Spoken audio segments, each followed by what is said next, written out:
Hello मेरे warrior, क्या हाल चाल आप सबके। आई होप आप लोग बहुत बढ़िया होंगे, फर्स्ट क्लास होंगे। कैसे हो आप सब। स्वागत है कॉन्सेप्ट साइंस एकेडमी में, जहां पे केमिस्ट्री की कॉन्सेप्ट बहुत ही इजी वे में आपको सिखाई जाती है, समझाई जाती है।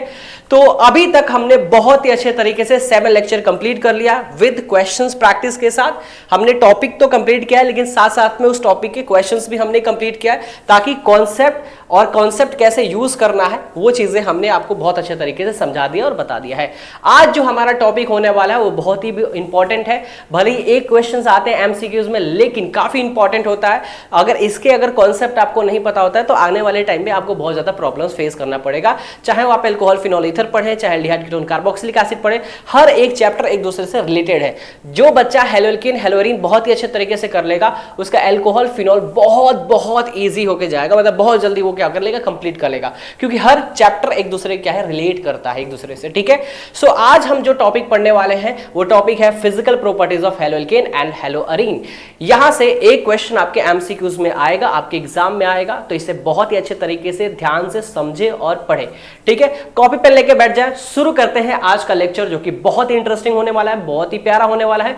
और मैंने ये भी बता रहा हूं मैं कि जो पेड बैच में जो आपको ये कॉन्सेप्ट नहीं देखने को मिलेगा, वो कॉन्सेप्ट आपको फ्री में मिलने वाला है। तो फिर ध्यान में देखिएगा, ध्यान समझिए बेटा। क्लास का जो टाइमिंग हमारा 7:15 PM पे रिकॉर्डेड आपको ये वीडियो मिल जाएगा। ठीक है, अभी लाइव क्लासेस नहीं ले पा रहे हैं, रीजन आपको मैंने बता दिया है।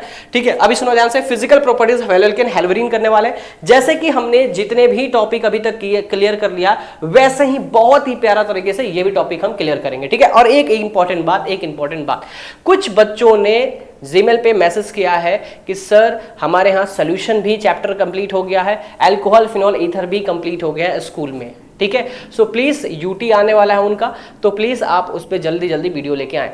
तो बहुत ही जल्द सॉल्यूशन चैप्टर के भी वीडियो आपको मिलने वाला है। ठीक है, साथ साथ में ये भी आपको चलेगा और साथ साथ में सॉल्यूशन चैप्टर भी चलेगा। जिस बच्चे का सॉल्यूशन चैप्टर हो चुका है स्कूल में, वो वीडियो से देख के क्या करेगा, कंप्लीट कर लेगा। बहुत ही प्यारा वो भी वीडियो आपका बन चुका है। ठीक है, कब आएगा बेटा, टाइम क्लास का टाइमिंग है 7:15 PM Monday, Wednesday and Friday, ये आपको वीडियो मिलता रहेगा। ठीक है, चलो आज का टॉपिक में सबसे पहले हम बात करेंगे यहाँ पे फिजिकल प्रॉपर्टीज ऑफ हेलोअल्केन। अब हेलोअल्केन का फिजिकल प्रॉपर्टी क्या है। ठीक है, अभी हमने मेथड ऑफ प्रिपरेशन पढ़ लिया, अब फिजिकल प्रॉपर्टी पढ़ेंगे, देन आगे चल के उसका क्या पढ़ेंगे, केमिकल प्रॉपर्टी पढ़ने वाले हैं। अब यहां पे हम बात करते हैं सबसे इंपॉर्टेंट बात कि यहां पे कि फिजिकल प्रॉपर्टीज ऑफ हेलोअल्केन क्या है। हेलोअल्केन को ही क्या बोलते हैं, एल्काइल हैलाइड। ये बात आपको पता है कि हेलोअल्केन को क्या बोलते हैं, एल्काइल हैलाइड बोला जाता है। ठीक है, स्टार्टिंग से बताते आ रहा हूं मैं, बार बार ये चीजें कई बार आपको बता दिया है। इसमें सबसे पहला जो सबसे फिजिकल प्रॉपर्टी जो पहला है, फिजिकल स्टेट एंड स्मेल। मतलब इसका फिजिकल स्टेट कैसा होगा, क्या ये सॉलिड में होगा, लिक्विड में होगा, गैस में होगा, और उसके स्मेल किस तरीके का है। तो ध्यान समझिए बेटा कि जो इसकी बात करें इन जनरल, हेलोअल्केन आर कलरलेस। पहली बात तो इसका जो है, इसका जो कलर होता है वो क्या होता है, कलरलेस होता है। इसका कोई भी कलर फॉर्म नहीं करता है, कोई कलर नहीं होता है। दूसरी बात क्या होता है, ये लिक्विड स्टेट में मिलता है। किसमें मिलता है, लिक्विड स्टेट में मिलता है। मेरी बात समझना ध्यान से। और स्मेलिंग की बात करें, इसके स्वीट स्मेल होते हैं। स्वीट्स क्या होते हैं बेटा, स्मेल होते हैं। क्या मेरी बात समझ में आई। तो छोटी छोटी बात है, अभी इसके बाद से आने वाले टाइम में आपको बहुत अच्छा चीज मिलेगा। इंपॉर्टेंट क्या है, सॉल्युबिलिटी, बहुत बहुत इंपॉर्टेंट है। यहीं से आपका क्वेश्चन देखने को मिलेगा। ठीक है, सॉल्युबिलिटी का मतलब क्या होता है, सॉल्युबिलिटी का मतलब समझो कि कोई सब्सटेंस है जो अदर सब्सटेंस में प्रॉपर डिसॉल्व हो जाता है, तो उसे हम बोलते हैं कि ये क्या हो गया, सोल्यूबल हो गया है। अब यहां पे सॉल्युबिलिटी की बात कर रहा है कि अल्काइल हैलाइड जो है वो अल्काइल हैलाइड किसमें सोल्यूबल है, किसमें डिसॉल्व होता है, किस सब्सटेंस में डिसॉल्व होता है या फिर किस सॉल्वेंट में डिसॉल्व होता है, ये हमें यहां पे जानना है। ठीक है, सो हमने यहां पे बात करते हैं सॉल्युबिलिटी की, तो ये बात बोल रहा है क्या, जैसे हम ये बात करते हैं कि यूनिवर्सल सॉल्वेंट कौन सा होता है, यूनिवर्सल सॉल्वेंट कौन सा होता है, वाटर होता है। इसलिए हम हर चीज वाटर से जरूर कंपेयर करते हैं कि अगर मान लो कोई अल्काइल हैलाइड लिया, क्या वो वाटर में सोल्यूबल है कि नहीं है, मतलब अल्काइल हैलाइड वाटर में डिसॉल्व हो रहा है या फिर नहीं हो रहा है। बात समझ में आ रही है मेरी बात, यहां से ध्यान से समझना। तो यहां पे ये बात बोल रहा है, they are practically very slightly soluble, मतलब बहुत ही कम सोल्यूबल होते हैं। अगर प्रैक्टिकली देखा जाता है, तो प्रैक्टिकली एक्सपेरिमेंट करके देखा जाता है, तो बहुत ही रेयर क्या होता है बेटा, सोल्यूबल होता है वाटर में। किसमें, इन वाटर। मतलब इतना याद रखना कि एल्काइल हैलाइड, ध्यान समझो, एक कंटेनर लिया हमने, कंटेनर लिया, इसमें क्या है, इसमें वाटर प्रेजेंट है। समझना मेरी बात ध्यान से, इसमें क्या है, वाटर प्रेजेंट है। इस वाटर में हमने क्या डाला, एल्काइल हैलाइड। अब जैसे इसमें एल्काइल हैलाइड डाला, तो क्या ये वाटर में सोल्यूबल होगा, तो आंसर इज नो, ये वाटर में सोल्यूबल नहीं होगा। क्यों नहीं होगा? इसका रीजन क्या है? इसका रीजन ये है कि इसके पास क्या होता है, because low tendency to from H bonding, मतलब कि इसको एच बॉन्डिंग तोड़ने के लिए, देखो ध्यान से सुनो, ध्यान से मेरी बात, ये हमारा वाटर है, सुनो मेरी बात ध्यान से, ये वाटर का स्ट्रक्चर है। अब भाई वाटर में डिसॉल्व अगर करना है किसको, एल्काइल हैलाइड को, तो इस एच बॉन्डिंग को तोड़ना पड़ेगा, इसको, इसके एच बॉन्डिंग को तोड़ना पड़ेगा। अरे जब तक टूटेगा ही नहीं तो डिसॉल्व कैसे करेगा? हर मॉलिक्यूल्स आपस में ब्रेक डाउन होते हैं और टूटते हैं और फिर आपस में क्या होते हैं, सोल्यूबल होते हैं। क्या मेरी बात समझ में आ रही है? अब सुनो मेरी बात ध्यान से यहाँ पे, तो ये क्या होगा, जैसे ही इसको वाटर में डालेंगे इसके एच बॉन्डिंग को तोड़ ही नहीं पाएगा, तो ये वाटर में सोल्यूबल होगा ही नहीं, ये वाटर में सोल्यूबल होगा ही नहीं। तो याद रखना ये बात, ध्यान में रखना कि एल्काइल हैलाइड वाटर में सोल्यूबल नहीं होते हैं। रीजन क्या होगा, इसके पास लो टेंडेंसी होती है एच बॉन्डिंग को ब्रेक करने में, वो एच बॉन्डिंग को ब्रेक नहीं कर पाता है, जिसकी वजह से ये सोल्यूबल वाटर में नहीं होता एल्काइल हैलाइड। तो क्या ये मेरी बात समझ में आ रही है? फिर आप बोलोगे सर एक बात बताओ, जब ये एल्काइल हैलाइड वाटर में सोल्यूबल नहीं होगा तो किस में होगा? तो एक होगा ऑर्गेनिक सॉल्वेंट में। सुनो मेरी बात ध्यान से, किस में होगा, किस में होगा, ऑर्गेनिक सॉल्वेंट में। याद रखना किस में होगा, ऑर्गेनिक कंपाउंड में, सॉरी क्या होगा भाई, ऑर्गेनिक कंपाउंड में क्या होगा, ऑर्गेनिक कंपाउंड बोल दूं या फिर सॉल्वेंट बोल दूं, ऑर्गेनिक कंपाउंड बोल दूं या फिर क्या बोलूं, सॉल्वेंट बोल दूं, बात क्या है, बराबर है। अगर मैं बोलूं ऑर्गेनिक कंपाउंड में एल्काइल हैलाइड क्या होगा, सोल्यूबल होगा, एग्जांपल क्या होगा, एग्जांपल होगा एल्कोहल हो गया, क्या होगा, एल्कोहल होगा, बात समझ में आ रही है, या फिर बेंजीन होगा, क्या होगा, बेंजीन होगा। तो याद रखना ये बात, याद रखना ये बात, ETC याद रखना ये बात कि जो एल्काइल हैलाइड होगा ये वाटर में सोल्यूबल ना होके ये ऑर्गेनिक सॉल्वेंट में क्या होगा, सोल्यूबल होगा, ये ऑर्गेनिक सॉल्वेंट में क्या होगा, सोल्यूबल होगा। अच्छा सर ये बात है, और भी कुछ बात है क्या इसमें? हाँ और भी बात है इसमें, और भी बात है, इलेक्ट्रोनेगेटिव, मैं बताता हूं सुनो ध्यान से। और क्या बात है, बात यहां पे है पोलर के बाद, बात क्या है यहाँ पे, पोलर। एक पोलैरिटी की बात करते हैं, एक हम नॉन पोलैरिटी की बात करते हैं। जैसे ऑर्गेनिक सॉल्वेंट है हमारे पास, वो क्या है, नॉन पोलर है। ऑर्गेनिक सॉल्वेंट क्या होता है बेटा, नॉन पोलर होता है, मेरी बात समझो ध्यान से। और जो हमारे पास एल्काइल हैलाइड होता है वो क्या होता है, पोलर नेचर होता है। आप बोलोगे सर पोलर में ही डिसॉल्व होता है, अरे भाई बहुत बेहतरीन कॉन्सेप्ट, आ जाओ भाई आ जाओ, फटाफट देखो। बात ये है कि हमने ये बोला कि जो एल्काइल हैलाइड होता है वो वाटर में क्या होता है, सोल्यूबल नहीं होता है। वाटर में क्या होगा, सोल्यूबल नहीं होगा। ये हमने बात का अच्छे तरीके से कर लिया है, ठीक है। किस में सोल्यूबल होगा, तो ये ऑर्गेनिक, किस में होगा, ऑर्गेनिक कंपाउंड में क्या होता है, सोल्यूबल होता है। ऑर्गेनिक कंपाउंड में क्या होता है, सोल्यूबल होता है। क्या होता है, ऑर्गेनिक कंपाउंड में सोल्यूबल होता है, ठीक है, मेरी बात समझ में आ रही? यहां पे नहीं होता है। इसका रीजन एक मैंने बता दिया, कि भाई एच बॉन्डिंग को तोड़ नहीं पाएगा और इसमें आराम से क्या होगा, सोल्यूबल हो जाएगा। अच्छा ठीक है सर, क्या एक और रीजन है क्या? हाँ जी, एक बहुत बेहतरीन रीजन बताता हूं, समझना मेरी बात ध्यान से। देखो एल्काइल हैलाइड जो होता है ना, एल्काइल हैलाइड होता है, ये बेसिकली इसके डिफरेंट इलेक्ट्रोनेगेटिव होता है। क्या होता है, डिफरेंट इलेक्ट्रोनेगेटिव होता है। जब इसके पास डिफरेंट इलेक्ट्रोनेगेटिव होगा, जब इसके पास क्या होगा, देखो डिफरेंट एलिमेंट है, जब डिफरेंट एलिमेंट है तो डिफरेंट इलेक्ट्रोनेगेटिव होगा। अगर डिफरेंट क्या है, एलिमेंट है तो इलेक्ट्रोनेगेटिव डिफरेंट होगा। और जब इसका इलेक्ट्रोनेगेटिव डिफरेंट है मतलब कि ये क्या नेचर शो करेगा, पोलर। पढ़ाया था, याद करो, क्या होगा, पोलर नेचर होगा। क्या होगा, ये पोलर नेचर होगा, मतलब कि एल्काइल हैलाइड क्या होगा, पोलर नेचर होगा। लेकिन सिंपल सी मैं बात बताऊं, ये स्ट्रॉन्ग पोलर नेचर नहीं होता। याद रखना क्या होगा, सुनो बात ध्यान से, ये स्ट्रॉन्ग पोलर नेचर नहीं होगा। क्यों नहीं होगा सर, मैं आओ सुनो ध्यान से। ये जो है सुनो मेरी बात ध्यान से, आपने ये पढ़ा है कि इलेक्ट्रोनेगेटिव का डिफरेंट जितना ज्यादा, इलेक्ट्रोनेगेटिव का डिफरेंट जितना ज्यादा होगा, डिफरेंट इलेक्ट्रोनेगेटिव जितना ज्यादा होगा, ठीक है, बात समझ में आ रही है, उतना ज्यादा पोलर होगा, उतना ज्यादा क्या होगा, पोलर होगा। ये कॉन्सेप्ट आपको पता होना ही चाहिए। अच्छा ठीक है सर, अब बात है कि इनके बीच में जो डिफरेंस है ना, इलेक्ट्रोनेगेटिव का जो डिफरेंस है वो कम है। जब इसके पास कम इलेक्ट्रोनेगेटिव का डिफरेंस होता है ना, तो ये बनता है वीक पोलर। क्या बनता है ये, वीक पोलर। क्या बनेगा ये, वीक पोलर। जब वीक पोलर बनेगा ना, तो इस वीक पोलर को मैं एक और चीज नाम दे सकता हूं, इस वीक पोलर को मैं क्या बोल सकता हूं, नॉन पोलर भी। क्या बोल सकता हूं, नॉन पोलर।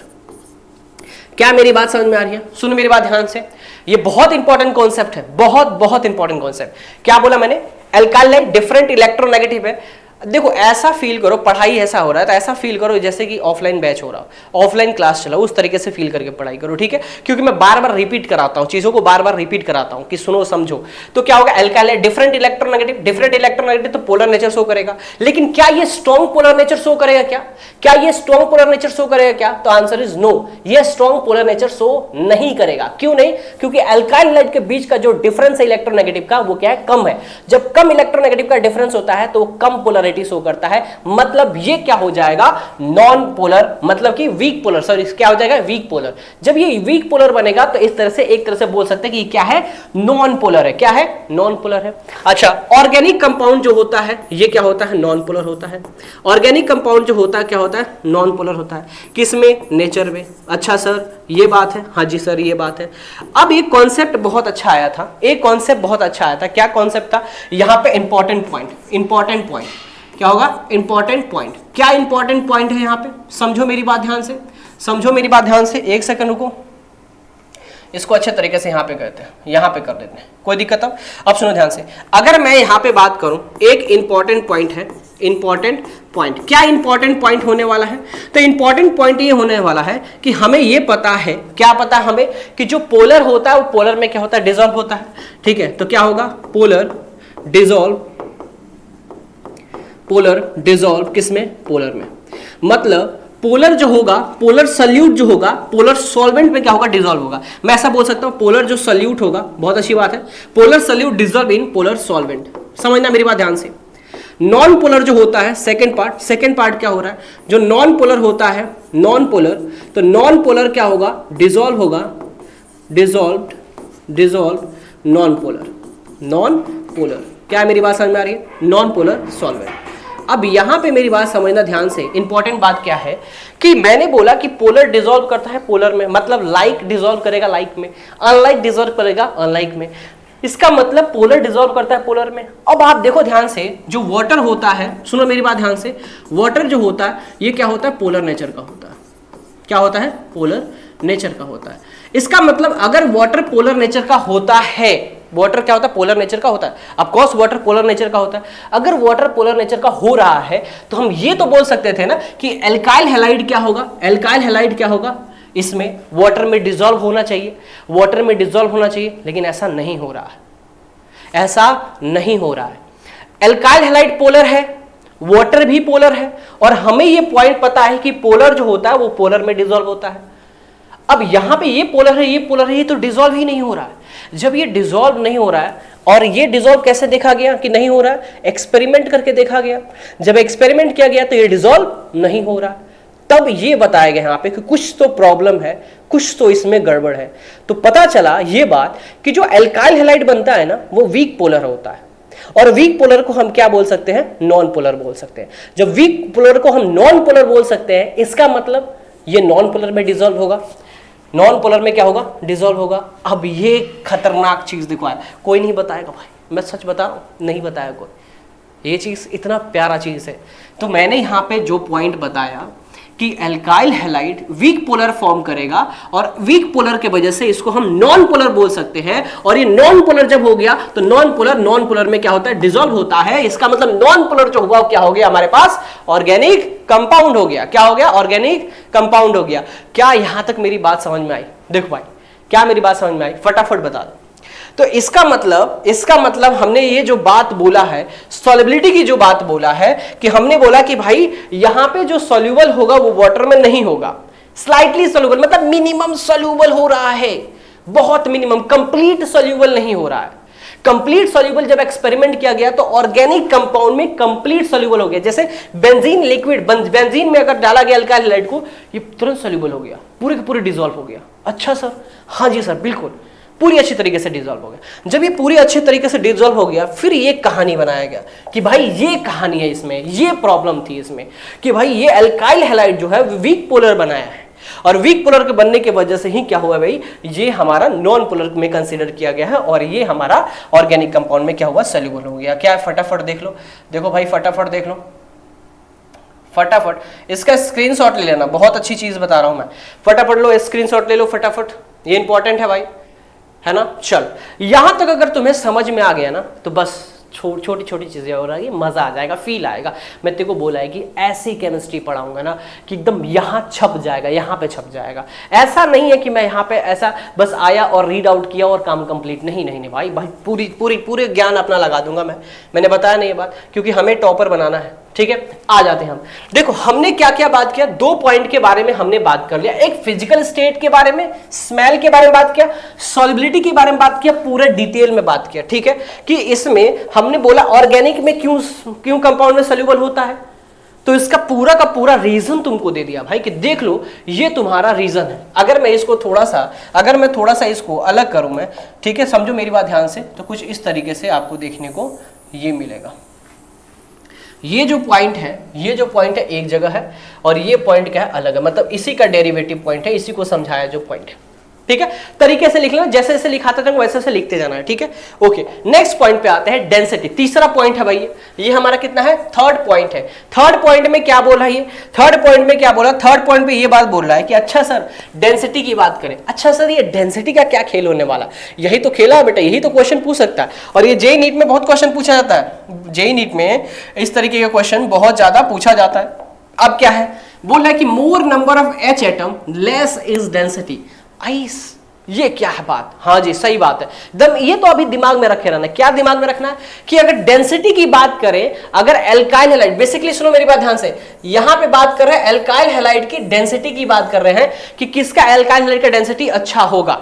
ठीक है, एक सेकेंड किसका एल्काइल हैलाइड का डेंसिटी अच्छा होगा, ये बात हमें क्या करना है, जानना है। सुनो मेरी बात ध्यान से, तो हमने ये बात बोला कि जो नंबर ऑफ H एटम है हमारे पास, वो अगर कम होता है, नंबर ऑफ मतलब एल्काइल हैलाइड में H एटम अगर कम होता है तो उसकी डेंसिटी क्या हो जाती है, ज्यादा हो जाती है। अगर नंबर ऑफ H बॉन्डिंग ज्यादा है तो डेंसिटी क्या हो गई, कम हो गई। तो बोल रहे मोर number of H atom less is density. अच्छा सर, इसको हम अच्छे तरीके से अभी समझेंगे, थोड़ा सा टाइम मुझे दे दो, अभी समझाता हूं। जैसे एग्जांपल से क्या मान लें, एग्जांपल से कि हमारे पास क्या है, हेलोल्केन कौन सा है, NCH3H7Cl, ये हमारे पास दिया हुआ है। ठीक है, क्लोरो क्या हुआ, क्लोरो यहाँ पे प्रोपेन दिया हुआ है। अच्छा सर ठीक है, लेकिन N क्या है सर, N का मतलब होता है नॉर्मल चेन।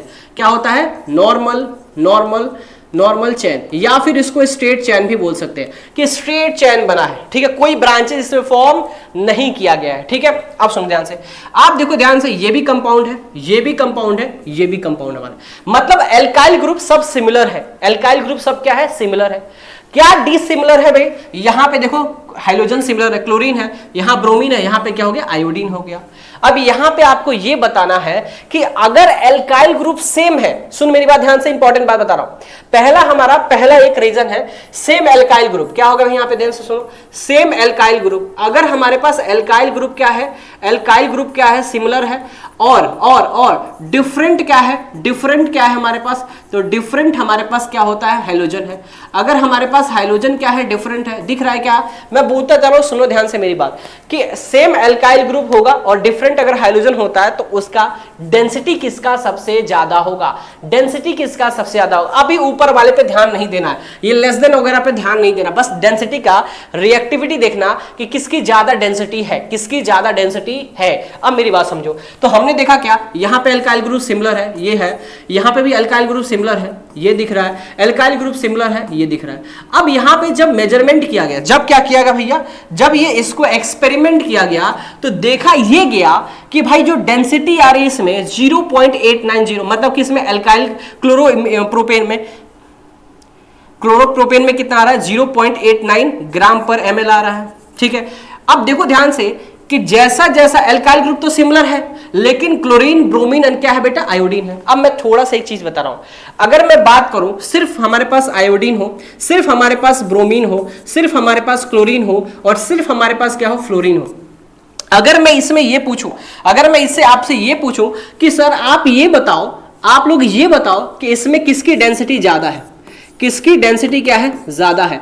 याद रखना, क्यों याद रखना, कि देखो आयोडीन का एटॉमिक मास क्या होता है, ज्यादा होता है।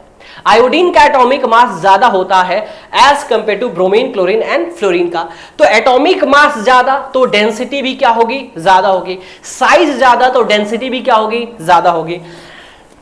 इसका मतलब आयोडीन का साइज भी ज्यादा है और एटॉमिक एटॉमिक मास भी ज्यादा है या फिर एटॉमिक नंबर भी बोल सकते हो ज्यादा है।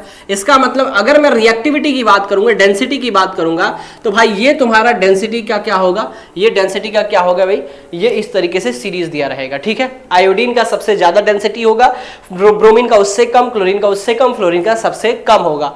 क्या मेरी बात समझ में आ रही है? अब सुनो मेरी बात ध्यान से। अब अगर सेम एल्काइल ग्रुप दे दे, सेम एल्काइल ग्रुप दे दिया, भाई सेम एल्काइल ग्रुप है तो उससे मेरे को कोई लेना देना नहीं है। हमें देखना है कि क्या इसमें डिफरेंट हाइड्रोजन है कि नहीं है। हमने देखा अच्छा सर हाँ एक तो है, क्या है, क्लोरीन है, यहाँ पे क्या है, ब्रोमीन है, यहाँ पे क्या आयोडीन है। हमें ये पता है कि भाई डेंसिटी किसका ज्यादा होता है, आयोडीन का। लो भैया इनका सबसे ज्यादा होगा और इसको एक्सपेरिमेंटली प्रूव भी किया गया। तो ये डेटा निकल के आया भाई, देखो ये डेटा, देखो ध्यान से देखो, ये डेटा ध्यान से दिख रहा है कि नहीं दिख रहा है, तो इस डेटा को देख लो ध्यान से। क्लियर बात समझ में आ रही है? अभी इसके बारे में समझाऊंगा, प्लीज इसके बारे में समझाऊंगा, इस पे ध्यान मत देना, थोड़ी देर में इसको समझाऊंगा। यहां तक अगर बात समझ में आ गई तो बताओ, फटाफट बताओ, जल्दी बताओ, समझ में आ गए? चलो आगे बढ़ते हैं। सेकंड पॉइंट क्या कहना चाहता है, सुनो ध्यान से, सेम बात सुनो। अगर हम क्या कर रहे हैं, विद इंक्रीजिंग द साइज, अगर साइज इंक्रीज कर रहे हैं, किसका साइज इंक्रीज कर रहे हैं, एल्काइल ग्रुप का, मतलब एल्काइल ग्रुप बढ़ाते जा रहे हैं, जैसे methane, ethane, propane, butane, hexane, heptane, ये सब बढ़ता जा रहा है। तो ऐसा बढ़ता है अगर, तो याद रखना उसकी जो डेंसिटी होगी एल्काइल हैलाइड का, वो क्या करेगा, डिक्रीज करेगा। क्या करेगा, वो डिक्रीज करेगा। यही खेल ये वाला बता रहा था एक शब्द में। अच्छा सर समझ नहीं आया, बिल्कुल सर सुनो ध्यान से, कहना मैं क्या चाहता हूं, सुन मेरी बात ध्यान से। ये कह रहा है क्या, ये कह रहा है क्या कि अगर हमने क्या हुआ, मान लो हमारे पास CH3 Cl है, ठीक है, हमारे पास क्या हो गया, CH3 CH2 Cl है हमारे पास, और क्या हो गया सर, CH3 CH2 CH2 और क्या हो गया हमारे पास, Cl हो गया। पूछ दिया जाएगा यहां पे कि बताओ किसकी डेंसिटी किसकी ज्यादा है, जल्दी बताओ। तो हमने ये अच्छे तरीके से पढ़ा है, क्या पढ़ा है कि मोर H बॉन्डिंग, मोर H एटम, जितना ज्यादा H एटम होगा डेंसिटी उतना ही क्या होगी, कम होगी। ये बात हमने समझा कि नहीं समझा, बता भाई, समझा कि नहीं समझा? मैंने क्या बात बोला यहाँ पे, मैंने ये बात बोल दिया कि अगर मोर H एटम होगा तो डेंसिटी क्या हो जाएगी, कम हो जाएगी। अब मेरी बात सुनो ध्यान से, यहाँ पे हाइड्रोजन कितना है, 3 है। यहाँ पे आप देखो हाइड्रोजन कितना हो रहा है, 5 हो रहा है। यहाँ पे हाइड्रोजन देखो कितना हो रहा है, 3 2 5 5 2 7 7 हो रहा है। अब मुझे एक बात बताओ, सेम हमारे पास हाइड्रोजन रहेगा, क्या रहेगा, सेम हमारे पास क्या होगा, हाइड्रोजन रहेगा। अगर सेम हमारे पास हाइड्रोजन है और एल्काइल ग्रुप को हम क्या कर रहे हैं, इंक्रीज कर रहे हैं, इसका मतलब एल्काइल ग्रुप को इंक्रीज करने का मतलब उसमें H एटम इंक्रीज हो रहा है, और H एटम इंक्रीज हो रहा है तो शब्दों में क्या बयां किया था हमने कि डेंसिटी क्या होगी, कम होगी। मतलब किसकी डेंसिटी कम होगी सबसे, ये हमने A लिख दिया, सुनो ध्यान से, ये हमारे पास B हो गया, ये हमारे पास क्या हो गया, C हो गया। क्या यहां तक मेरी बात समझ में आ रही है, जल्दी बताओ, क्या यहां तक मेरी बात समझ में आ रही है, क्या यहां तक मेरी बात समझ में आ रही है, जल्दी बताओ। इसका मतलब क्या होगा, सबसे ज्यादा किसका होगा, A का होगा, इसके बाद से किसका होगा, B का डेंसिटी होगा, इसके बाद से C का, मतलब C का मिनिमम डेंसिटी होगा, क्या होगा, मिनिमम डेंसिटी होगा। क्या मेरी बात समझ में आ रही है, C का डेंसिटी क्या होगा, मिनिमम होगा, इसकी डेंसिटी क्या होगी, मैक्सिमम डेंसिटी होगी। क्या होगी इसकी, मैक्सिमम डेंसिटी। रीजन क्या लिख दोगे, रीजन क्या लिख दोगे कि H atom more than H atom less density, minimum H atom high density. क्या ये मेरी बात समझ में आ रही है, देख लो ध्यान से, क्या मेरी बात समझ में आ रही है? कोई दिक्कत परेशानी हो तो बताओ, जल्दी बताओ। हमने यहाँ पे जो भी बात किया इस वाले शब्द के बारे में समझ में आया क्या? हमने ये भी देखा कि अगर हाइड्रोजन सिंगल होता है, मतलब हाइड्रोजन किसी के साथ अभी नहीं है, तो हम देखते कि भैया उसमें आयोडीन का सबसे ज्यादा डेंसिटी होती है एज कंपेयर टू बाकी से, क्लियर। लेकिन जब हाइड्रोजन ऐड हो जाते हैं, जब मतलब एल्काइल ग्रुप ऐड हो जाते हैं, तभी भी हमारा क्या होता है, हमें आयोडीन वाला कंसेप्ट ज्यादा है। जो ये चीज है वही चीज यहाँ पे भी है। इसलिए मैं बोलता हूँ बेहतरीन कंटेंट है भाई हमारे पास, तरीके वाला, बस समझते रहो। क्या यहां तक मेरी बात समझ में आई? ठीक है, यहां पे कॉन्सेप्ट टू कॉन्सेप्ट बात किया जाएगा, ठीक है, यहां तक क्लियर हो गया डेंसिटी वाला कॉन्सेप्ट। अच्छा हाँ, जिसको अगर कोई क्वेश्चन पूछना है कमेंट बॉक्स में मैसेज कर देना, हम उसका रिप्लाई जरूर करेंगे, उस डाउट को बताएंगे। साथ साथ में अगर कोई और चैप्टर का आपको वीडियो चाहिए और लेक्चर चाहिए तो आप उसको मैसेज कर सकते हो कमेंट बॉक्स में, आपको ये मिल जाएगा। अगर आपको जल्दी जल्दी वीडियो चाहिए उसका भी आप क्या कर सकते हो, कमेंट बॉक्स में मैसेज कर सकते हो, आपको जल्दी जल्दी वीडियो प्रोवाइड कर दिया जाएगा। ठीक है, चलो आगे बढ़ते हैं नेक्स्ट। इसके बाद वही चीज मैंने बात की, यहाँ पे देखो ध्यान से, यहाँ देखो अब एक्सपेरिमेंटली क्या प्रूफ हुआ था, ये देखो ध्यान से।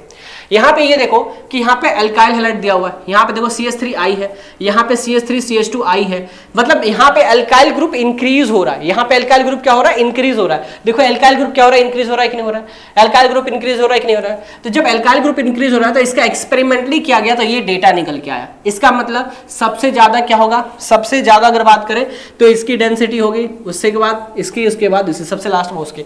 क्यों, इसका रीजन बता दिया, H एटम वाला, H एटम वाला आपको रीजन बता दिया है, बस इसको ध्यान में रखना, ठीक है। तीसरा पॉइंट क्या होने वाला उसको ध्यान से समझो।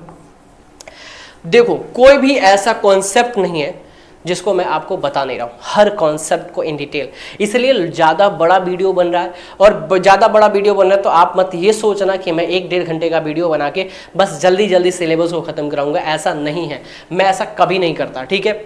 आगे बात समझ में। और फॉर श्योर मैं एक चीज और बताया तो मैं ये वीडियो अपने एक्सपीरियंस के लिए भी बना रहा हूं मैं, कि मुझे और भी ज्यादा एक्सपीरियंस हो, और ज्यादा मुझे मजा आता है, और ज्यादा मेरा नॉलेज इंक्रीज होता है। साथ साथ मैं ये सोचता हूं कि मैं अपने नॉलेज को आपको क्या करूं, शेयर करूं। तो प्लीज इसको ध्यान से पढ़े, पेपर पे लिखे, हर एक चीज अपने कॉपी पे जरूर मेंशन करें, लिखे, ठीक है। ओके, नेक्स्ट तीसरे नंबर पे आते हैं। डेंसिटी ही बात चल रही है यहाँ पे, physical property of halo alkane की बात करिए, जिसमें हम डेंसिटी की बात कर रहे थे। डेंसिटी में क्या बोला, सुनो इंपॉर्टेंट बात फिर से बोला, the density also increases, density also increases with increases number of atomic mass of the hydrogen. मैंने बोला ये बात था, क्या बोला था कि जैसे जैसे आप नीचे की ओर आओगे, जैसे फ्लोरीन हो गया, क्लोरीन हो गया, ब्रोमीन हो गया, आयोडीन होगा, नीचे आओगे एटॉमिक मास इंक्रीज कर जाएगी, एटॉमिक नंबर भी इंक्रीज करेगी, एटॉमिक नंबर भी इंक्रीज करेगी, और एटॉमिक मास भी क्या करेगा, एटॉमिक मास भी क्या करेगा, इंक्रीज कर जाएगा। जब एटॉमिक मास इंक्रीज करेगा, याद रखना डेंसिटी भी क्या होगी, डेंसिटी भी क्या होगी, डेंसिटी भी इंक्रीज हो जाएगी। ये 3 पॉइंट याद रखना अच्छे तरीके से, ठीक है। आगे बात समझ में। अब मेरी बात सुनो ध्यान से, यहां पे हमारे पास जो अल्काइल हाइड है CH2 और क्या है Cl2 है।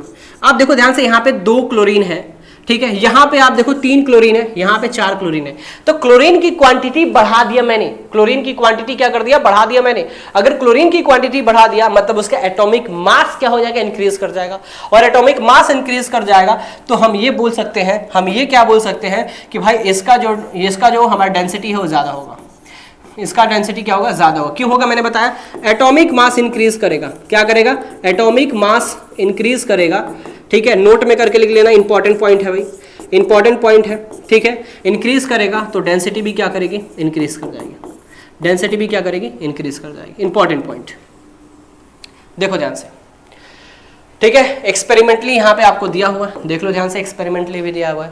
तो मतलब हर डेटा को मैंने लिख दिया है कि आप ऐसा ना सोचे कि नहीं सर आपने ऐसा कैसे लिख दिया, मैंने एक्सपेरिमेंटली डेटा भी लिया है मैंने, और आपको हर चीज आपको बता भी रहा हूँ कि कैसे कैसे क्या होता है। क्लियर है, स्क्रीनशॉट लेना, फटाफट स्क्रीनशॉट ले लें।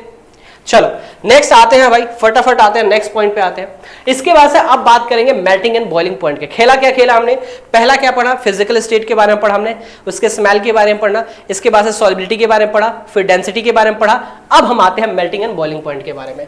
यहां से बॉइलिंग पॉइंट का क्वेश्चन ज्यादा आपसे पूछा जाता है, इसको भी समझना, इंपॉर्टेंट बात।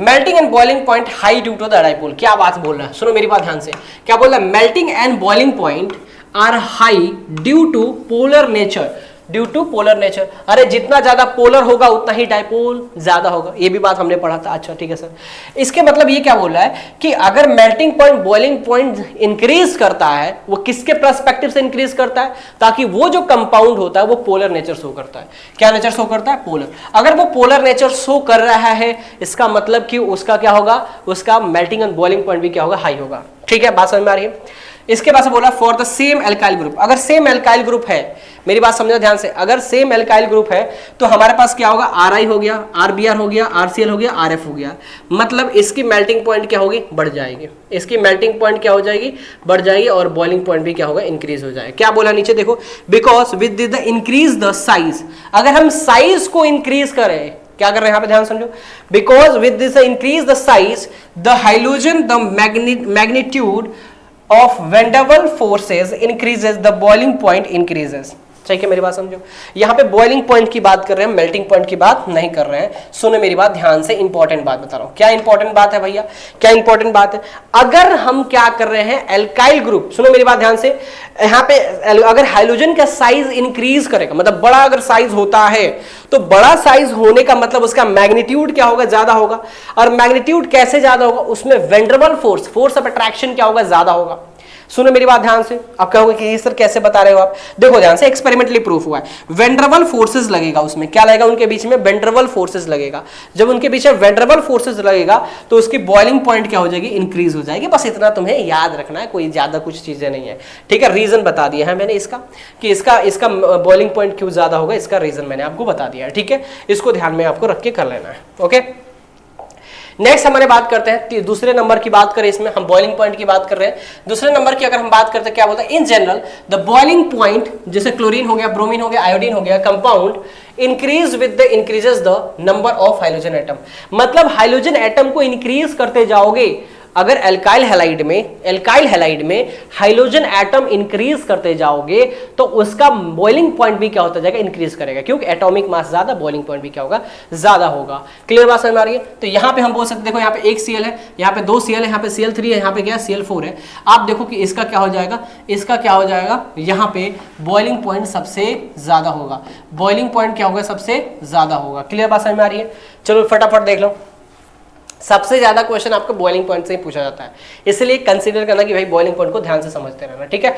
फोर्थ पॉइंट की अगर हम बात करते हैं, फॉर द सेम हाइड्रोजन, अगर सेम हाइड्रोजन एटम होता है तो उसका boiling point of alkyl halide increases, मतलब उसकी बॉइलिंग पॉइंट क्या हो जाएगी, इंक्रीज हो जाएगी, अगर सेम टाइप होता है। जैसे फॉर एग्जांपल देखो ध्यान से, CH3Cl हो गया, CH3 CH2Cl हो गया, CH3 हो गया, मतलब क्या होता है, नंबर एल्काइल ग्रुप को इंक्रीज कर दिया। अगर हमारे पास क्या है, क्या बोल रहे हैं, सुनो ध्यान से, सेम हाइड्रोजन एटम होता है, क्या होता है, सेम हाइड्रोजन एटम होता है, और एल्काइल ग्रुप को क्या कर रहा है, एल्काइल ग्रुप को मतलब एल्काइल हैलाइड को इंक्रीज कर रहे हैं, तो हमारा बॉइलिंग पॉइंट भी क्या होता है, इंक्रीज होता है। मतलब यहाँ पे एल्काइल ग्रुप का साइज क्या कर रहे हैं, हम इंक्रीज कर रहे हैं। देखो ध्यान से मेरी बात, अगर यहाँ पे with increases the size of alkyl group का साइज अगर इंक्रीज कर रहे हैं तो इसकी क्या होगी भाई, इसकी जो मेल्टिंग बॉइलिंग पॉइंट होगा क्या होगा, ज्यादा हो जाएगा, ठीक है। तो यहाँ पे हम बोल सकते हैं, देखो same alkyl group, same hydrogen है हमारे पास, सेम हाइड्रोजन है, लेकिन एल्काइल ग्रुप को इंक्रीज करते जा रहे हैं। तो जब एल्काइल ग्रुप को इंक्रीज करते जाएंगे तो इसका क्या होगा भाई, इसका बॉइलिंग पॉइंट क्या हो जाएगा, इंक्रीज हो जाएगा। एक्सपेरिमेंटली डेटा यहाँ पे आपको दिया हुआ है। Clear clear clear clear clear, फटाफट देख लो, स्क्रीनशॉट लेना तो ले लो, ले लिया, ओके। नेक्स्ट पे आते हैं, थोड़ा जल्दी खत्म करना है ना, थोड़ा जल्दी खत्म करना है। फॉर आइसोमर, अब देखो यहाँ से क्वेश्चन पूछा जाएगा, क्या पूछा जाएगा।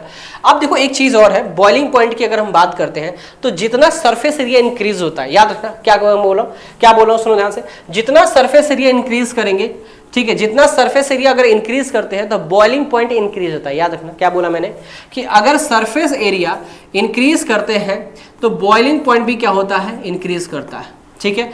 बात समझ में आ रही है? अगर बॉइलिंग पॉइंट इंक्रीज करने का मतलब सरफेस एरिया, जैसे स्ट्रेट चेन बना रहे हैं, बहुत बड़ा बड़ा चेन बना रहे हैं, तो जब स्ट्रेट चेन बनता है ना तो वो क्या होता है, उसकी सरफेस एरिया ज्यादा होती है। जब ज्यादा सरफेस एरिया होगी तो उसकी बॉइलिंग पॉइंट क्या होगी, ज्यादा इंक्रीज होगी।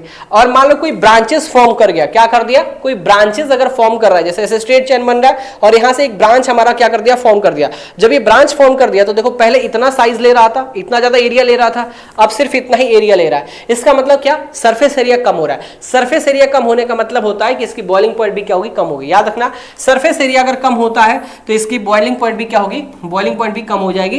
कब, जब ये ब्रांच के फॉर्म में आएगा, जब ये ब्रांचेस के फॉर्म में आते जाएंगे। उसके एक्सपेरिमेंटली डेटा भी मैंने लिखा हुआ है, इसको भी आपको दिखा देंगे, ठीक है। Van der Waals forces of attraction, van der Waals force of attraction भी क्या होता है, कम होता है जब सरफेस एरिया क्या होती है, कम हो जाती है। जब सरफेस एरिया कम हो जाती है, देखो ये ब्रांच के फॉर्म में आ गया, तो जब ब्रांच के फॉर्म में आ गया तो ये वीक बॉन्ड बन जाएगा। क्या बनेगा, वीक बॉन्ड। अगर स्ट्रेट है, जैसे फॉर एग्जांपल समझो एक रस्सी है पूरी की पूरी, जो कोई ज्वाइंट नहीं है उसमें, पूरा स्ट्रेट है, तो वो ज्यादा मजबूत होता है। लेकिन जैसे उसमें हम क्या करते हैं, ज्वाइंट कर देते हैं, तो वो क्या होता है, उसका स्ट्रेंथ क्या होता है, कम हो जाता है, जल्दी टूट जाता है। इसका मतलब वेंड्रेबल फोर्स क्या होता है, कम हो जाता है। क्लियर बात समझ आ रही है? ओके। तो हम एक चीज यहाँ पे की पॉइंट बता रहा हूं मैं, ब्रांच अगर इंक्रीज करोगे, मतलब ब्रांचेस के फॉर्म में लेके आओगे कुछ इस तरीके से ब्रांचेस के फॉर्म में इंक्रीज करोगे ना, तो इस तरीके से जब ब्रांचेस फॉर्म कर दोगे ना, तो आपकी क्या होगी, यहाँ पे आपके सरफेस एरिया कम होगा। सरफेस एरिया कम होगा मतलब वेंड्रेबल फोर्स ऑफ अट्रैक्शन कम होगा, तो बॉइलिंग पॉइंट भी ऑटोमेटिक क्या हो जाएगा, कम हो जाएगा। ये रीजन आपको पता होना चाहिए। अब इस रीजन को यहां पे लगा दो, क्या बोल रहा है कि आइसोमेरिक, आइसोमेरिक का मतलब क्या होता है, आइसोमर फॉर्म करना, ठीक है। Isomeric alkyl halide the boiling point decreases with the branches, अगर ब्रांच इंक्रीज कर रहे हैं, ब्रांच इंक्रीज कर रहे हैं तो मैंने क्या बोला, बॉइलिंग पॉइंट क्या होगा, डिक्रीज होगा, पूरा का पूरा रीजन दे दिया। ये देखो ध्यान से, ये स्ट्रेट चेन बना रहा है, अगर स्ट्रेट चेन बना रहा है सबसे ज्यादा बॉइलिंग पॉइंट है इसका।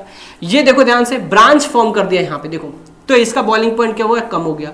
और भी ज्यादा ब्रांच फॉर्म कर दिया और भी बॉइलिंग पॉइंट क्या होगा, कम हो गया। इसका मतलब अगर बॉइलिंग पॉइंट पूछा जाए तो इसका ज्यादा होगा, इसका थोड़ा सा कम होगा, ये होगा। देखो ध्यान से, स्क्रीनशॉट लेना है, फटाफट ले लो। ले लिया स्क्रीनशॉट? ओके ओके ओके, मजा आ रहा है, समझ में आ रहा है कि नहीं आ रहा है, जल्दी बताओ, क्या तुम्हें समझ में आ रहा है कि नहीं आ रहा है कॉन्सेप्ट? कमेंट बॉक्स में कमेंट जरूर करें कि हाँ सर समझ में आ रहा है, सर कंटिन्यूअसली लेक्चर चलाइए अच्छे तरीके से और मजा आएगा। तो आप जब बोलोगे तभी तो और भी ज्यादा कराऊंगा भाई, आप तो कमेंट करते ही नहीं है। करो, कमेंट करके बताओ कि क्या क्या चाहिए आपको, सब कुछ प्रोवाइड किया जाएगा। अब इसके बाद से आते हैं भाई पोलैरिटी और डाइपोल की बात करते हैं, इंपॉर्टेंट है, यहां से भी क्वेश्चन नीट और जेईई में पूछा हुआ है, ठीक है। नीट और जेईई से क्वेश्चन यहां से पूछा हुआ है, और ये पूछता है भाई मिक्स मैच होता है, तो ध्यान में रखना, अच्छा चीज है ये, ठीक है।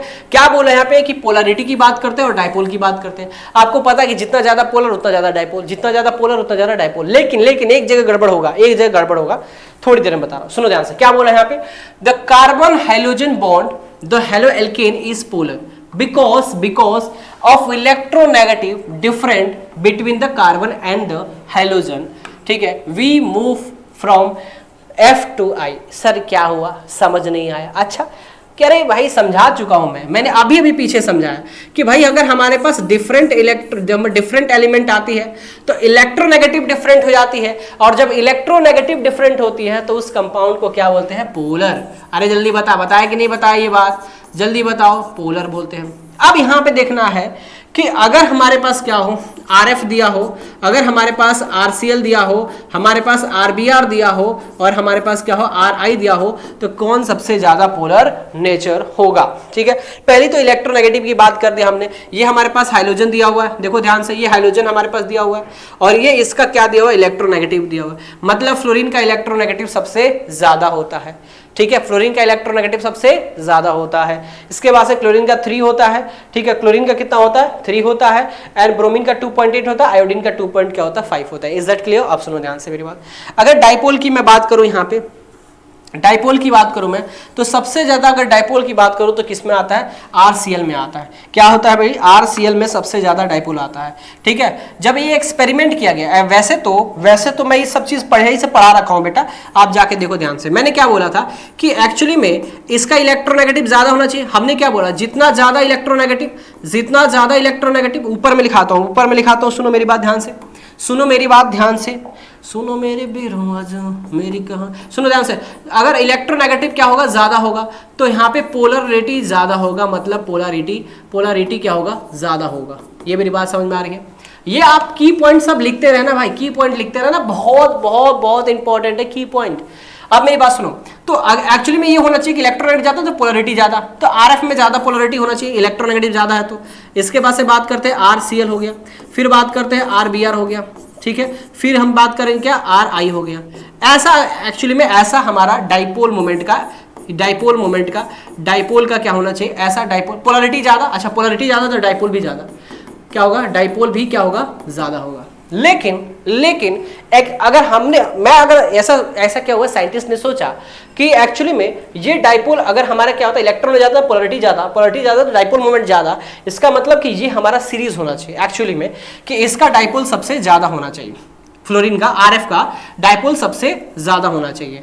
लेकिन ये थ्योरेटिकली ऐसा एजम्पशन किया गया कि ये सबसे ज्यादा होगा, लेकिन जब एक्सपेरिमेंट किया गया तो ये क्या हुआ, गलत हो गया। ये क्या हो गया, गलत हो गया। देखा गया कि भाई सबसे ज्यादा डाइपोल किसका होता है, तो हमारा Cl का होता है। किसका होता है, Cl का होता है। इसके बाद से हमारा किसका होता है, अब मतलब इसका अगर मैं सही तरीका बता दूं तो सही तरीका हमारे पास क्या होगा, ये होगा, RCl का डाइपोल सबसे ज्यादा होगा, फिर इसके बाद से RF होगा, फिर इसके बाद से RBr होगा, एंड देन इसके बाद से क्या हो जाएगा, RI हो जाएगा, ठीक है। ये डाइपोल बहुत पहले ही आपको पढ़ा चुका हूं मैं, ठीक है, नेचर ऑफ CX बॉन्ड में डाइपोल मोमेंट, ठीक है, डाइपोल मोमेंट। क्लियर बात समझ में आ रही है? देख लो ध्यान से, ठीक है। ये एक्सपेरिमेंट डाटा यहाँ पे ऑलरेडी लिखा हुआ है, आप देख सकते हैं, कोई दिक्कत की बात नहीं है।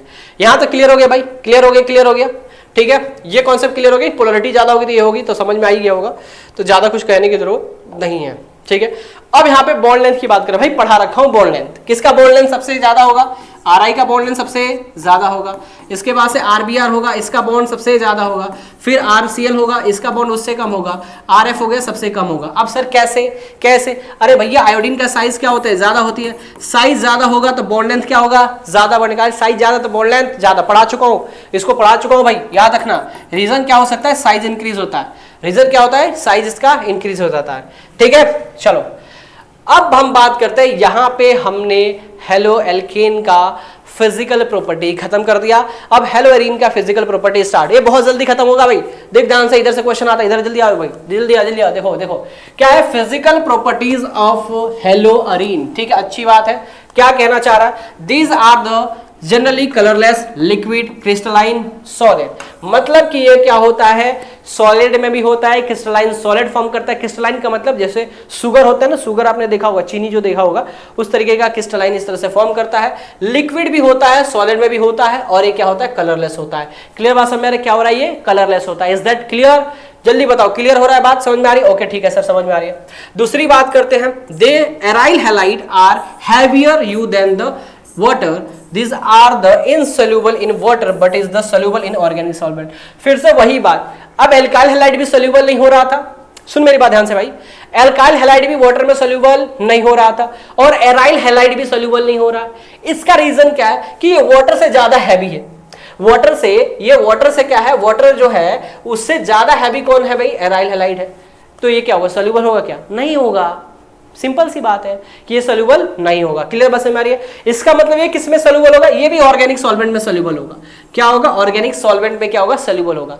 और बेसिकली नॉन पोलर में क्या होता है, सोल्यूबल होता है। इज दैट क्लियर, चलो मेरी बात समझ में आ रही कि नहीं आ रही है, ये चीज एक्सप्लेन कर दिया था, सुनो ध्यान से। नेक्स्ट इसके बाद से, the melting and boiling point aryl halide are nearly the same on the alkyl halide, मतलब एराइल हैलाइड और एल्काइल हैलाइड का जो मेल्टिंग पॉइंट होता है नियरली क्या होता है, सेम होता है, सिमिलर होता है, ऐसा एजम्पशन क्या होता है, बोला जाता है। ठीक है, containing the same number of carbon atom, क्योंकि जब same number of carbon atom contain करेंगे तो उसकी बॉइलिंग पॉइंट होगा वो क्या होगा भैया, सिमिलर होगा एल्काइल हैलाइड का भी और एलाइल हैलाइड का भी। आ गई मेरी बात समझ में आ गई, क्लियर। चलो आगे बढ़ते हैं। अब यहां पे क्या होता है, यहां से क्वेश्चन आपको पूछा गया है, ये एनसीईआरटी का भी है, कोई बार क्वेश्चन यहां से पूछा जाता है, फटाफट एक बार देख लेते हैं क्या बोल रहा है। The boiling point and melting point of hello arene, मतलब वही बात है, अरे भाई बॉइलिंग पॉइंट और मेल्टिंग पॉइंट बताना है।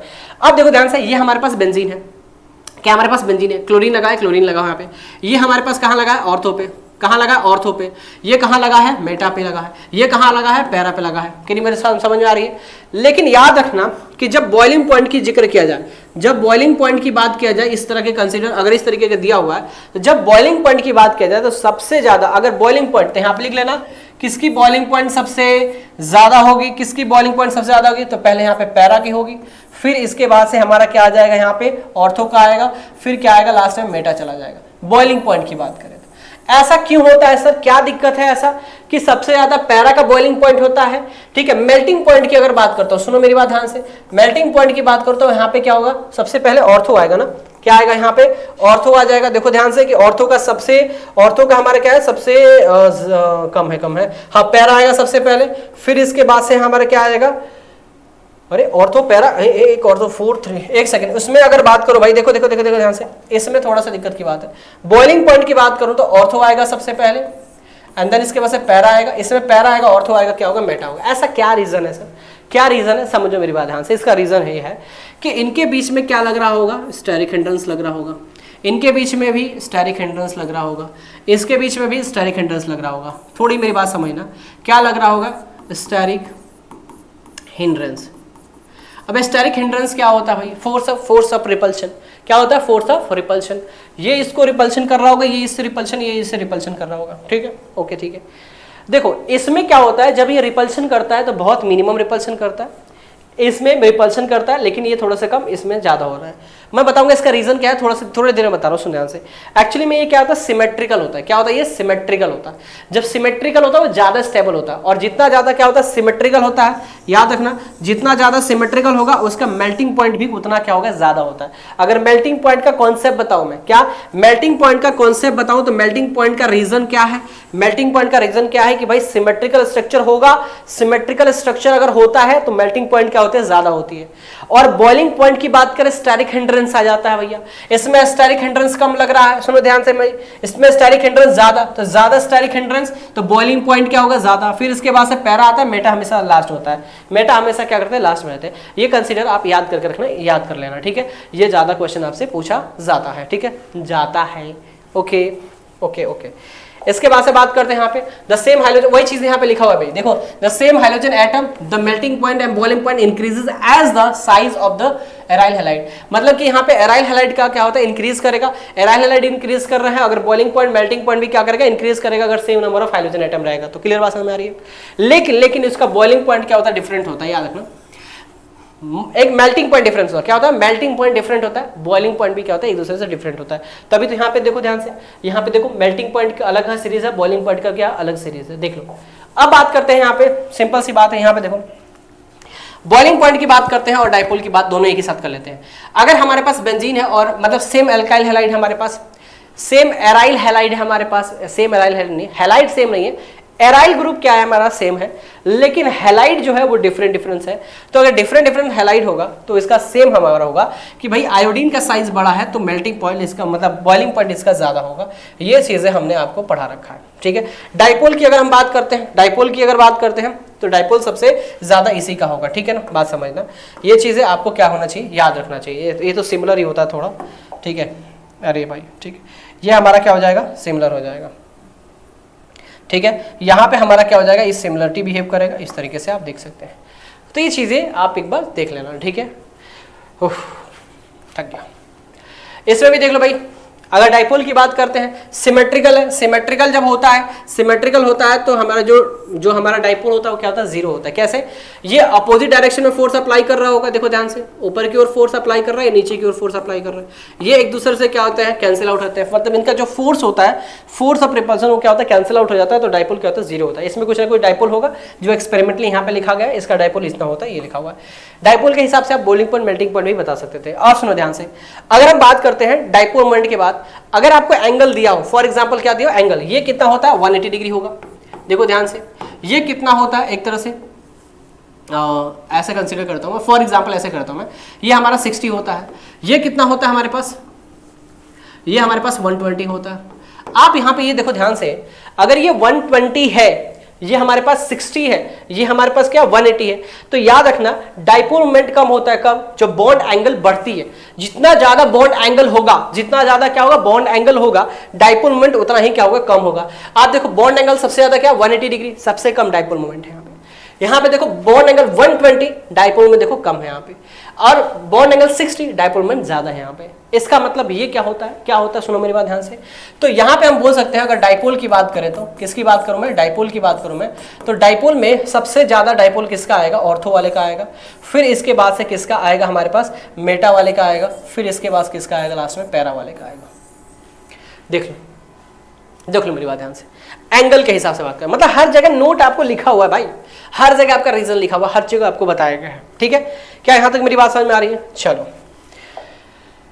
अब थोड़ा सा एक क्वेश्चन, 2 क्वेश्चन, 3 क्वेश्चन जो भी होगा उसको हम क्या करेंगे, प्रैक्टिस करेंगे, और ये हमारा क्या हो जाएगा, टॉपिक खत्म हो जाएगा, एंड हो जाएगा। मजा आ रहा है टॉपिक में, फील आ रहा है कि हाँ कुछ पढ़ाई कर रहे हैं। देखो ध्यान से देखो, लेक्चर काफी लेने की वजह से क्या होता है ना, थकान हो जाती है, मतलब अब समझ नहीं रहे हो ना कि बहुत मेहनत लगती है पढ़ाने में, बहुत ज़्यादा कंटेंट बनाना, कंटेंट्स को और ज़्यादा इन्हेंस करना, फिर इसके बाद से ऑफलाइन बच्चों को पढ़ाना, फिर ऑनलाइन पढ़ाना, फिर अपना भी पढ़ना। हम भी पढ़ते हैं भाई, बहुत पढ़ते हैं, हम तो दबा के पढ़ते हैं, तो अपना पढ़ना हर तरीके से, क्या और भी बच्चों को अच्छा क्वेश्चंस दिया जाए, क्या और भी इसमें और भी अच्छा बेहतरीन कुछ किया जाए ताकि बच्चों को अच्छा चीज़ मिले। लेकिन बच्चे क्या करते हैं, चैनल को सब्सक्राइब नहीं करते। प्लीज़ आप लोग चैनल को सब्सक्राइब कर ले, बेल आइकन को प्रेस कर ले। 7:15 PM पे आपको ये वीडियो लेक्चर्स हमेशा मिलता है, मंडे, वेडनेसडे, फ्राइडे, तो प्लीज़ डेली आप लोग देख लीजिए, देख लो, और साथ में जब भी वीडियो देखे तो कॉपी पेन लेके जरूर बैठे। Thank you so much, bye bye, take care. अरे अरे भाई अभी तो क्वेश्चन है प्रैक्टिस प्रॉब्लम। चलो प्रैक्टिस प्रॉब्लम पे आते हैं। एक क्वेश्चन है, देखो ध्यान से। ये क्वेश्चन वैसे आपको बनाना, लेकिन फिर भी मैं थोड़ा सा हिंट दे रहा हूं क्वेश्चन में। क्या बोला? From each of the following pair predict which compound will have the higher boiling point. देखो बॉइलिंग पॉइंट का क्वेश्चन पूछता है, जैसे मैंने बोला आप इसमें ये प्रेडिक्ट करो। पहला क्वेश्चन नंबर 1, फर्स्ट क्वेश्चन यहाँ पे दिया हुआ है। फर्स्ट क्वेश्चन यहाँ पे दिया हुआ है, आपको ये प्रेडिक्ट करना है, ये बताना है कि इन दोनों में isopropyl bromide and N propyl bromide में सबसे ज्यादा बॉइलिंग पॉइंट किसका है।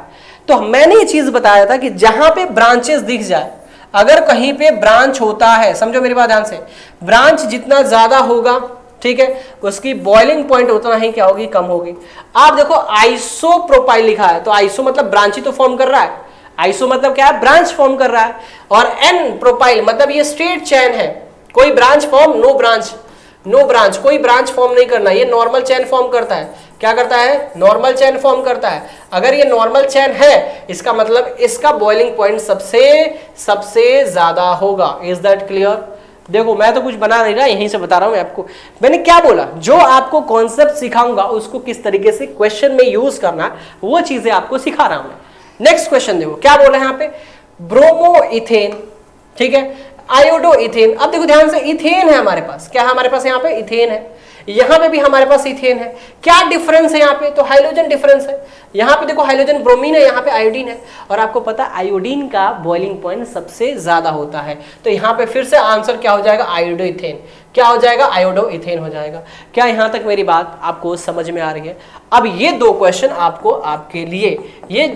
आपके लिए आपको करना है। Is that clear? बड़ा सिंपल सा दिख रहा है, साधारण सा दिख रहा है क्वेश्चन, तो फटाक से कर लेना है क्वेश्चन को, ठीक है। और अभी हमने जैसे मैंने बोला था ना कि बेहतरीन कंटेंट आने वाला है, और जल्द ही सोल्यूशन का वीडियो आने वाला है, सोल्यूशन चैप्टर का बेहतरीन तरीके से देखना। ये भी आपका सीरीज कंटिन्यूअसली चलता रहेगा और सोल्यूशन चैप्टर का भी चलता रहेगा। मजे से पढ़ाई करो। Okay, thank you so much, bye bye. और एक बहुत अच्छी इंपॉर्टेंट बात कि जितनी जल्दी हो सके सब्सक्राइब जरूर कर लें, ठीक है। Okay, take care, bye bye, hello.